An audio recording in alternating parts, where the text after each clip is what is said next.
Je vais juste vous lire une partie du texte qui dit exactement ceci.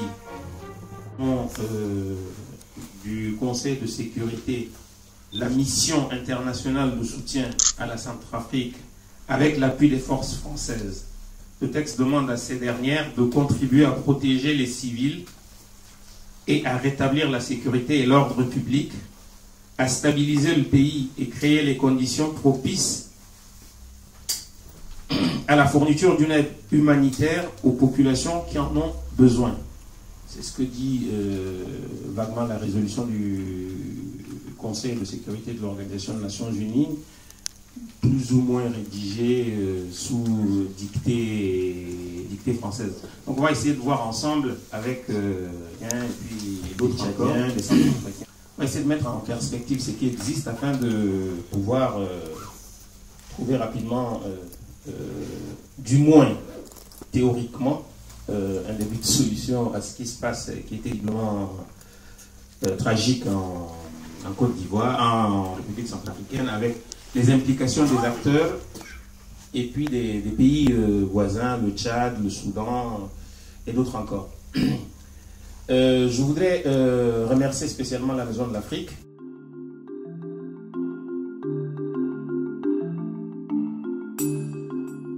Bonjour à tous. La crise en République centrafricaine, comment faire pour sortir de cette crise?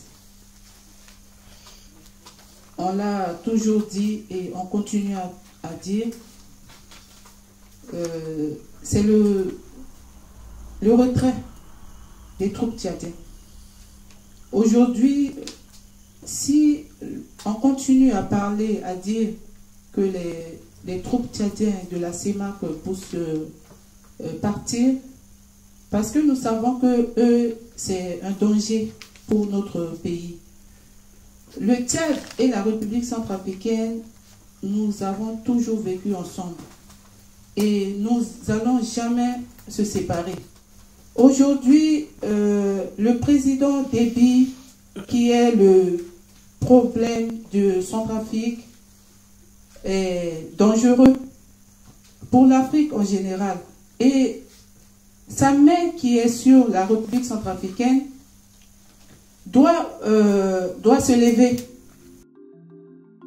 Leader du Rassemblement national des Républicains et accessoirement premier agrégé tchadien.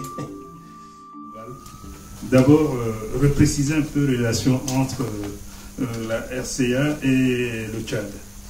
Le 29 décembre 1903, il y a donc mise en place de la colonie française qu'on appelle l'Oubangui-Chari. En fait, cette colonie qu'on appelle l'Oubangui-Chari avait une extension dans le sud, dans une partie du sud du Tchad, à l'est du Cameroun et également en RCA. Ce n'est qu'en... il faut aussi remarquer qu'en le 11 février 1906, il y a eu une unification de ce qu'on appelle l'Oubangui-Chari et le Tchad. Donc c'est devenu un seul territoire français. Seulement, pour certains auteurs, c'est en 1915 qu'il y a eu scission, donc l'autonomie de ce qu'on appelle aujourd'hui la RCA a eu lieu.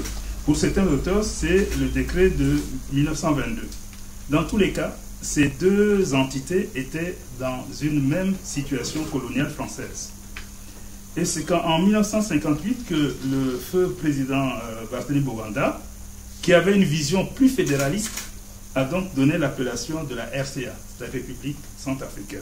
Parce que pour lui, il fallait faire l'unité de toutes les anciennes colonies de l'AF, l'Afrique française, équatoriale française. C'est dire donc que les liens qui unissent les deux peuples, à la fois Tchad, RCA, est très forte. Beaucoup de Centrafricains ont étudié au Tchad, d'autres ont étudié dans les anciennes villes comme Fort Archambault, Fort Lamy, Bongor, que sais-je. Et beaucoup de Tchadiens aussi ont étudié en RCA. Nous avons des exemples très concrets, malheureusement nos deux anciens ne sont pas là. Le professeur Ngakutu Timothée, il a fait toutes ses études, il est ici à Paris, il est à l'UNESCO, a fait ses études en RCA. Et le professeur Bangui Antoine également, qui est ici en France, a fait ses études en RCA et n'est venu au Tchad qu'à l'âge adulte. Il existe également une forte communauté de linguistique entre le Centrafrique et le Tchad. Le sango est parlé dans tout l'ensemble du sud du Tchad, ce que les gens ne connaissent pas, alors que le sango constitue avec le français les langues dominantes parlées en République centrafricaine. Et il faut dire que sur la structure globale des populations, le groupe qu'on appelle le groupe Sarambay, qui regroupe à la fois les Kaba, les Mboum et d'autres groupes ethniques, viennent en deuxième position. C'est des groupes ethniques à cheval entre la RCA et le Tchad. Ils viennent en deuxième position après les Bandas. C'est dire donc qu'il y a une forte communauté entre ces groupes. Ce qui se passe en RCA nous stomaque un peu, parce qu'on a mal au cœur, parce qu'on s'estime comme c'est les mêmes peuples, les mêmes gens qui parlent les mêmes langues, qui sont aujourd'hui en train de souffrir, simplement parce qu'il y a quelqu'un quelque part, un homme, un seul homme, sa volonté agit sur l'ensemble, c'est M. Déby. M. Déby qui s'est levé un bon matin pour donc organiser cela. L'Afrique centrale est complètement envahie, et nous devons le dire, parce qu'il y a une structure. On peut dire qu'il y a eu un accès de fixation au Mali. Et peut-être les gens ont dit, ah, le Mali c'est fini. Non. Le Mali, c'était une affaire qui opposait les djihadistes avec le peuple, une partie du peuple malien. Mais au Tchad, aujourd'hui en RCA, vous avez tous les groupes extrémistes, les djihadistes, même Boko Haram. Je discutais hier avec un colonel qui a dû fuir et qui est arrivé ici à Paris. Il me dit, mon ami, la chose est plus difficile que ça. Et le but de ces djihadistes, je me tais sur les questions qu'on me poserait, je vous répondrai. Le but de ces djihadistes, quand ils ont pris la République, ils ont envahi la RCA, c'était de créer une République islamique. Cette République islamique n'a pas eu lieu. Mais qu'est-ce qu'ils ont fait? Ils ont créé ce qu'on appelle les entités militaires. Il y en a 12 en RCA. Ces entités militaires contrôlent l'ensemble du territoire. Et ceux qui les dirigent, ce sont des généraux tchadiens et soudanais. Ils reçoivent leurs ordres directement de Déby. En plus, l'intermédiaire, ce n'est pas Michel Jotodia qui est le grand patron, c'est Adoum Nouradine qui dirige, Adam Nouradine qui dirige toutes choses. Donc il reçoit les informations directement de Déby et Nouradine exécute. Donc la République centrafricaine aujourd'hui, otage non seulement de la volonté d'un homme, mais aussi du fait qu'il y a une invasion des extrémistes. Ils ont échoué au Mali, ils ont trouvé un ventre mou qui est la RCA, ils sont installés avec l'appui des mégalomanes qui se trouvent au nord et qui aujourd'hui créent des problèmes. Et je pense que pour ceux qui suivent la radio, on le savait, parce qu'il y a des djihadistes formés qui veulent aussi attaquer le Cameroun. Ils l'ont attaqué à la frontière est du Cameroun. Donc c'est dire que la situation pour nous autres est extrêmement grave. Il faut trouver une solution rapidement si nous ne voulons pas que demain, ça soit le Cameroun, ça soit le Congo, le Gabon. Déjà, avec le Nigeria, il y a problème. Avec le Soudan, il y a problème. Le GEM, c'est une création de Déby. Donc on a un individu assez dangereux dans la sous-région et je crois qu'il est temps que les gens observent et regardent attentivement ce qui se passe. Et je vous remercie. En Centrafrique et que ça risque de devenir un allié un petit peu encombrant pour la France. Une question peut-être pour vous, c'est de savoir, d'en savoir un petit peu plus comment vous comptez, comment vous comptez vous y prendre pour faire en sorte que Paris change un petit peu sa manière de faire avec Idriss Déby. Voilà. Et deuxième petite question, sur la menace djihadiste, vous ne semblez pas tous d'accord sur cette menace, moi non plus. Est-ce que c'est pas un épouvantail que l'on brandit, que Idriss Déby d'ailleurs peut aussi brandir, ou que vous brandissez pour en fait que Paris change un petit peu aussi sa manière de voir les choses? Donc je voudrais juste que un peu plus clairement, vous nous disiez Boko Haram, voilà. Alors, on sait bien que ces groupes sont particulièrement attirés par les pays où il n'y a plus d'État et que la Centrafrique, c'est le ventre mou de l'Afrique centrale, vous l'avez dit. Mais voilà, est-ce que vous avez des éléments un peu plus tangibles sur cette présence djihadiste? Parce que j'ai l'impression qu'au début de la Sénégal, c'était absolument pas ça. Je pense que vous... Il n'y a pas eu de preuve qu'il y a des djihadistes. Moi, à mon avis, c'est une menace brandie par M. Déby pour justifier sa présence ou pour être très intéressant vis-à-vis de ses camarades ou bien, je ne sais pas, ses amis, pour être très intéressant et justifier sa présence en Centrafrique. Le problème qu'a posé notre ami Christophe à propos de l'éventail. L'épouvantail, non, je ne pense pas que le problème du djihadisme... Vous savez que c'est très sensible cette histoire du djihadisme. On a vu le fait de vouloir sécuriser, ça restreint la liberté aux États-Unis. Et malheureusement, parce que déjà, nous, on l'a évoqué, de faire très attention. Déby, pour le commun des mortels, personne ne l'a appelé au Mali. Mais pour les en dessous, il a été appelé au Mali. Il a joué un rôle. Quel rôle il a joué? En dépensant beaucoup d'argent des contribuables tchadiens. Je pense que parmi vous, il y a des gens qui ont eu la chance de faire le tour à N'Djamena. Quand on vient la nuit, on dirait que c'est un village. Même si ces derniers temps, on voit des éléphants blancs, alors que derrière, c'est aussi un enrichissement des enfants et des cousins. Dire que la mission du Mali, la France se voit comme redevable à Déby. Et moi, j'étais surpris quand j'ai vu Déby se postuler pour parler de djihadisme, alors que lui-même, en venant de Darfour, il nous a amené certains djihadistes avec lui.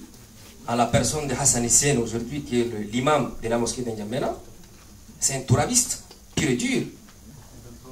Donc, pour vous dire, au jour d'aujourd'hui, il est imam. Parlant de la Centrafrique, moi je reste carré là-dessus.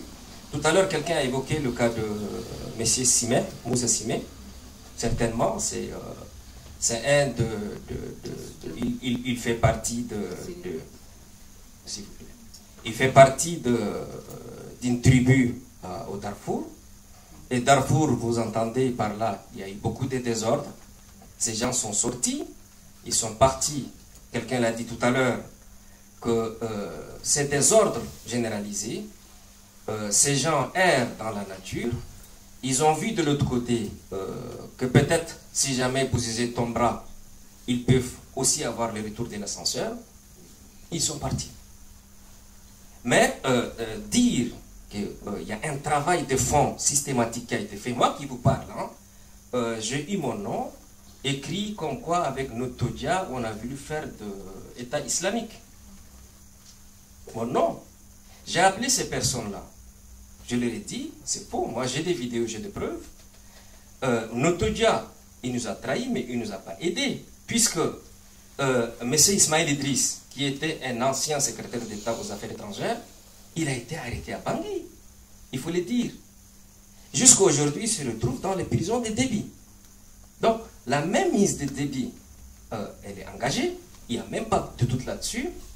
Mais maintenant, s'il faut revenir pour dire que les Soudanais, les Tchadiens sont derrière, c'est vrai, nous, on ne maîtrise pas tout, mais de ceux qu'on connaît, moi, avec lesquels, les gens que j'ai de... l'attaque tout à l'heure qu'ils ont parlé au Cameroun, je pense que si vous avez lu, c'est l'UFDPC de Miskin qui a réclamé l'attaque. L'attaque Miskin, c'est pas parce qu'il s'appelle Abdullah Miskin, le nom qui est... Non, il s'appelle Mbaïro. C'est un sudiste, lui, c'est un chrétien. Il n'est pas musulman. Il n'est pas musulman. Donc, la manipulation, il faut faire très attention. Il faut faire très attention. C'est pourquoi nous, je pense que nous avons en face de nous des gens, au moins, même s'il y a la politique. C'est vrai, quand on tire, il y a un problème d'intérêt dans tout ça. Mais tout ce qu'on veut, c'est interpeller l'éthique et le moral dans tout ça. Les États se sont construits toujours, les relations se sont tissées, c'est vrai. Mais moi, je vois aussi, c'est la responsabilité de l'Africain. Pourquoi c'est toujours l'autre? Si Bouzizé dit mes cousins, ben attends, il n'y a pas de cousins dans ce truc-là. Un chef de l'État qui dit mes cousins. Donc là, il n'y a pas d'autorité. La faiblesse vient de nous d'abord. Et c'est vrai, ces gens retrouvent des failles, ils les entretiennent, il faut les dire. Et c'est des bonnes guerres. C'est des bonnes guerres. Donc, nous aurons toujours besoin de ces gens parce qu'ils ont la technologie. La preuve, on parle leur langue, on échange avec eux. Et l'uranium là, qui est chez moi aujourd'hui au Tchad, je le piétine. Ça peut rester 20 ans, 40 ans, 50 ans, 100 ans. Je n'ai pas de truc pour le faire sortir. Je n'ai pas de moyens, je n'ai pas la technologie. Donc j'ai besoin de l'autre pour l'exploiter. Et moi, j'arrive à vivre, mais que je ne détruis pas le mien avec ce que je prends. Donc, c'est-à-dire que ce que nous demandons aujourd'hui, qu'il y ait une coopération, en retour des gens responsables, qu'il y ait un partage. Parce que, je veux vous dire, Déby, au même moment, quand il faisait son intervention au Mali, aujourd'hui, avec son intervention au niveau de la Centrafrique, ça a coûté au Tchad presque 160 quelques milliards de francs CFA. Et si vous voyez, dans le budget actuel du Tchad, ils sont à 96 milliards de déficit dans leur budget 2014.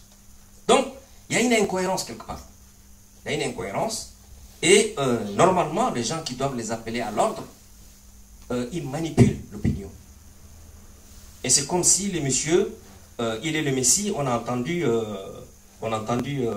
les porte-parole adjoints, je pense, de Quai d'Orsay, sortir pour dire on renouvelle notre confiance à Déby.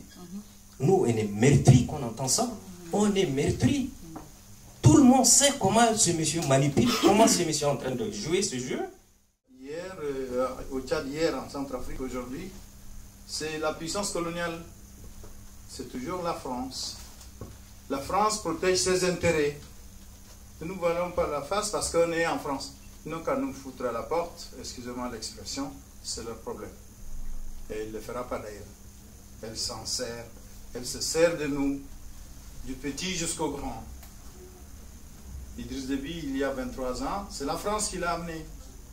C'est le président Mitterrand, parce qu'un certain Hissène Habré lui a fait tort. C'est un cas de langage. Mais il t'a dit, je vais te remplacer. Tu as l'air très intelligent pour être un président d'un pays africain. Oui.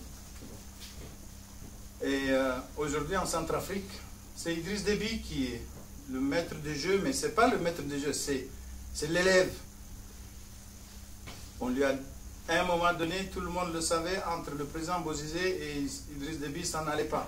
Pendant 10 ans, Idriss Déby a protégé la garde présidentielle du président Déby, du président Bozizé était composée des Tchadiens. Je vous dis cela parce que je les connais un par un, c'est moi qui confectionnais leur passeport diplomatique. J'étais directeur des immunités, privilèges, actes et documents protocolaires au ministère des Affaires étrangères pendant 3 ans. Il n'y a pas longtemps, je crois que le clash s'est produit et je me retrouve aujourd'hui de l'autre côté de la barrière. Donc, le peuple centrafricain, le peuple tchadien ont toujours vécu ensemble. Et puis parlons de la Centrafrique elle-même. La Centrafrique a des populations de religions diverses. Les gens étaient surpris d'apprendre qu'il y a des musulmans en Centrafrique. Il y en a toujours eu en Centrafrique, des musulmans. Ils ont les mêmes droits que leurs frères chrétiens qui n'ont pas de religion. C'est pareil. Pourquoi du jour au lendemain, il arrive à s'entretuer? Et la position de la France dans tout ça? Pourquoi elle a tardé à intervenir? Elle savait qu'Idriss Déby était en train de créer la zizanie. Pour avoir rendu service du côté du Mali, Idriss Déby voulait mettre un terme à l'opposition tchadienne qui est entre le nord et le sud du Tchad. Ça veut dire en Centrafrique en partie et puis le sud du Tchad de l'autre côté. Et le président Bozizé demandant, réclamant de temps en temps son autonomie, d'une pierre il a voulu faire 2 coups. Il dit je renvoie Bozizé. Et je fais venir en place un régime à ma dévotion. C'est ce qui s'était passé. Mais ça, c'est sans compter avec la puissance, la politique de la France. La France joue au grand, d'accord. Mais Idriss Déby, voulant jouer au grand, il remet en cause, il met en danger les intérêts français. Areva, Total, et il y a les Chinois qui ont pris attache pour exploiter le pétrole, pour faire des explorations du pétrole dans le nord de la Centrafrique, qui est adossé au sud du Tchad. Tout cela, ça n'intéresse pas la France. C'est pourquoi, précipitamment, tout s'est précipité. À mon avis, ça s'est passé comme ça. Aujourd'hui, il faut que ce discours-là soit dit en Afrique, à Bangui, en Centrafrique, au Tchad, pour que le peuple sache qu'on est en train de jouer de leur vie à des milliers de kilomètres. Du problème quelque part, Déby intervient, ou c'est du Tchad que les militaires français interviennent. Donc tous nos problèmes, si on revient en Centrafrique, c'est la même chose. Le Tchad ou la Centrafrique ou le reste de l'Afrique francophone reste un terrain des militaires et des services de renseignement. Le jour où les deux partiront de l'Afrique, peut-être que nous trouverons des solutions. Monsieur Makaïla Ngepla, un blogueur, un activiste opposant à la dictature au Tchad, et qui a été expulsé du Sénégal de M. Macky Sall, qui s'est retrouvé totalement seul dans des conditions horribles en Guinée, et qui par la suite a pu bénéficier de l'asile politique en France et qui continue courageusement ses activités. J'ai été auditionné par l'Union européenne dès mon arrivée à Paris. C'est une audition qui a duré effectivement 1 heure du temps en face des parlementaires européens. Ils ont pris note de ce que j'ai dit. Donc c'est déjà un pas. Maintenant, nous allons continuer les plaidoyers au plan international pour que, on ne va pas dévoiler ici avec mes collègues toute la stratégie que nous allons mettre pour pouvoir quand même rassurer la France. Parce qu'aujourd'hui, on est dans une situation telle qu'il faut rassurer d'abord la France par rapport à son devoir de lâcher Idriss Déby. Le devoir de lâcher Idriss Déby, c'était ça notre démarche. Le lâcher. Comme ça, on pourra peut-être rassurer la France. Maintenant, rassurer la France passera nécessairement par d'abord des Africains, mais aussi par des Européens eux-mêmes. Ça, c'est une... Mes grands frères d'Arras, je voudrais vous évoquer quelque chose parce que, franchement, il est beau de dire, d'accuser tout le temps la présence de l'armée française au Tchad. Je pense que nous voulons faire de cette armée française-là, pas insister pour son départ, mais que cette armée française soit une armée de consolidation d'un état de droit, ou bien de la démocratie. Mais faire en sorte qu'aujourd'hui, dans le cas du Tchad, si l'armée française part, et qu'éventuellement les forces vives démocratiques vont devoir être dans la rue pour manifester, et pour des gens qui ont été en Djamena pourront témoigner quel sera le degré de répression militaire auquel nous ne pouvons pas assumer la responsabilité.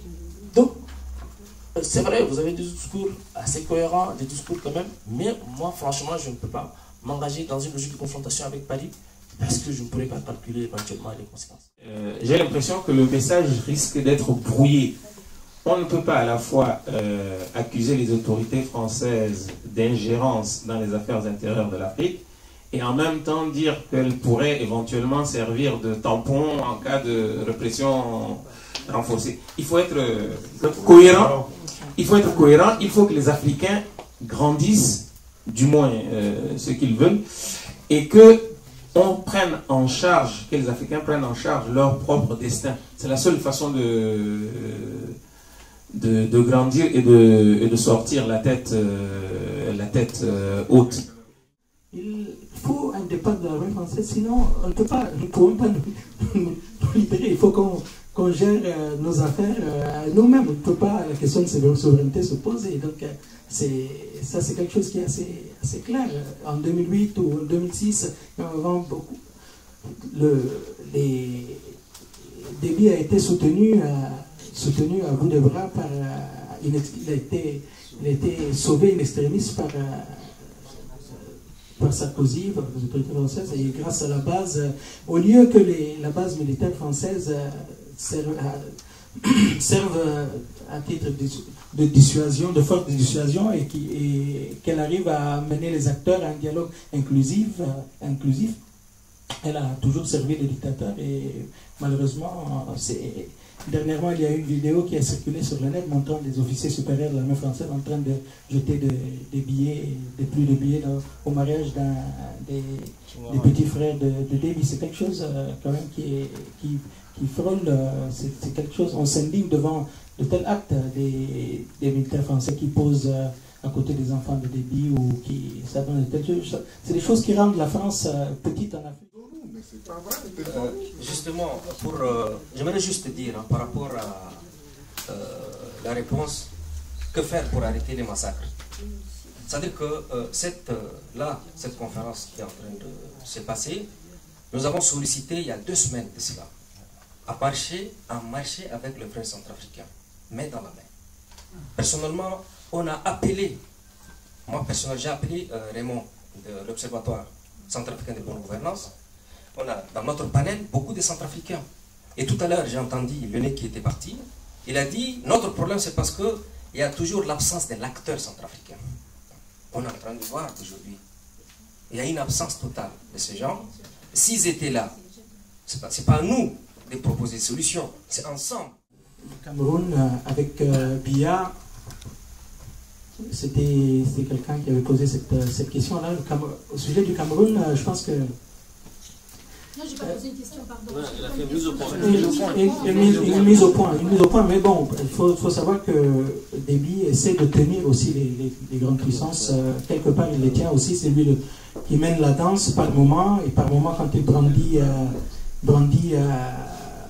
des messages du genre l'armée française doit payer un loyer pour demeurer au Tchad, comme des fois il brandit la menace terroriste, c'est toujours la même chose. Et Biya, c'est quelqu'un qui n'a jamais gobé, et l'attaque, elle doit provenir de lui. Et là aussi, c'est une manière de tenir le droit de la femme surtout et de l'enfant. J'ai beaucoup entendu le pouvoir et la passation de pouvoir selon le gouvernement qui est en place ou l'opposition. On ne parle pas tellement de ce qu'elles vivent, les femmes là-bas, quelle est la misère, quelles sont les solutions, ce qu'on peut apporter, puis comment on pourrait peut-être donner un nouveau souffle à tous ces dictatures africaines qui existent depuis l'ordre de la colonisation, et qui vont revaloriser surtout l'histoire et l'origine de l'Afrique pour pouvoir donner aussi.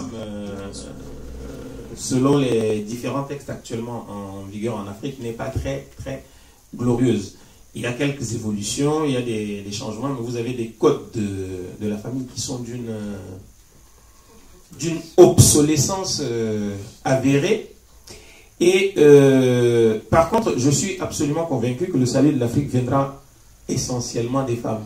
Pour une raison très simple. Vous allez de Lomé à N'Djamena, vous êtes absolument surpris par l'activité des femmes dans les marchés, dans les différentes associations de villages, dans les tontines. Et elles élèvent à la fois les enfants, elles font les travaux au niveau des champs, elles se battent beaucoup, et surtout elles sont essentiellement les victimes des conflits. Les viols sont devenus une arme de guerre, les assassinats également, et je pense qu'une des pistes qu'on pourrait explorer, en dehors de toutes celles qui ont été avancées, ce serait de mettre en place des mécanismes qui empêchent l'impunité des forces, des hommes en armes, qu'ils soient militaires, qu'ils soient douaniers ou autres.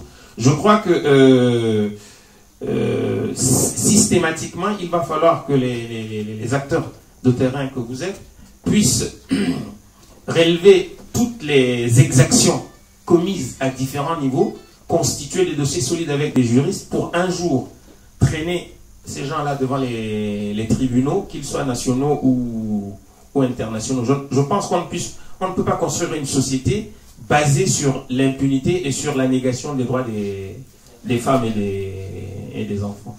Je pense que ça, c'est une des pistes qu'on pourrait explorer.